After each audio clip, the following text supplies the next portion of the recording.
Hello, hello. Hello. Hi, Chrissy. Hi. How are you making out? Not bad. How are you? Good. So, what's going on? If you could just tell the world who you are, where are we, and what's going on today? My name's Chrissy Brett, and I'm from the New Elk Nation, and I'm here on day 14 of a cultural fast, similar to Teresa Spence, and in praying in hopes that the government comes to the people's table to talk about the housing crisis that's happening here in BC. I think that Tent City was a good example of how community was able to hold up our society's most vulnerable people by donations and by volunteers for 8 months before the province decided to step in. I think that if the province was to look at allowing some more managed sites similar to the states that are community driven and community supported from the outside with agreements with authorities rather than being policed by authorities. I think working from a round table allows people to work from the same place in trying to get people housed into housing that makes sense to them in ways that make sense to them. Right now, the only services and programs that are available have long wait lists and insist that people fit into government boxes, which obviously they don't. You look around any downtown city center and you see homeless people on the street in cubbies, in parks, and it's not okay. People have a right to water. Homeless people don't. People have a right to like bathroom facilities. Homeless don't. Our first portion of the Tent City court decision talked about how our community was able to bring people better mental health and stability than those who were camping and sheltering in parks because they were able to keep their shelters and structures up for more than 12 hours at a time.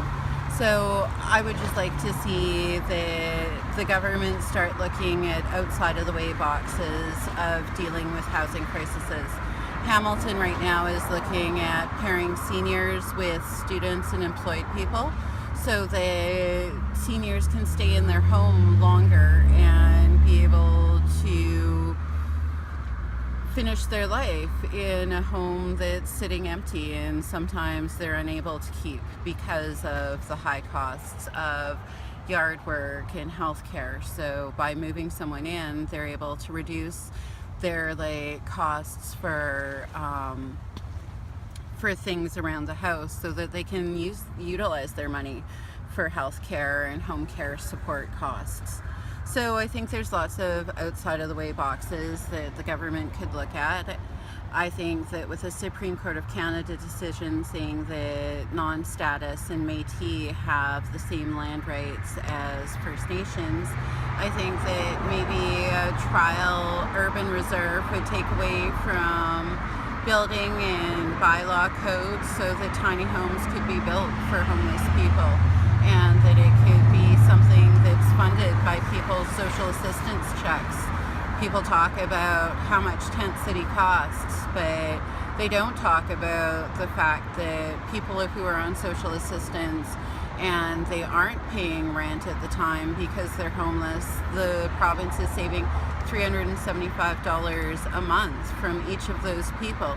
So if that money was to go into camp costs of bathrooms and showers and fencing and security, those things would be covered by somebody's social assistance shelter portion, and it isn't enough to actually pay for housing right now. It would actually maybe just pay for the cost of an actual shelter, whether it be a tent or a tiny home. So I just figure that this is a good way to peacefully promote conversation about where we go from here moving every 7 days. 7 days in Aboriginal culture is kind of special, so I figured no neighborhood had to fear a permanent tent city going up in their neighborhood. Seeing as how there is a lot of not in my backyard, I figured we would move around and create conversation and push people's will to push the political will to start addressing the crisis that we're in right now. Thank you for your words and your spirit. And you were saying you actually move every 7 days. Yes. To a new position. Yes. That's beautiful. Yeah. So that we'll way be doing that for relieve a 7 lot of weeks. the stress that's often created by a gathering. Absolutely. Yeah. So thank you so much for this. Is there an email or a Facebook page or something you have on? Chrissy Brett on Facebook, Action for Activism, or reconciliation.now@gmail.com, and my number is 250-510-6595. And lastly, a message to Prime Minister Trudeau. Come to our table. It's pretty empty sitting outside. We've got tea in a teapot ready and waiting, and biscuits. Thank you. Thank you.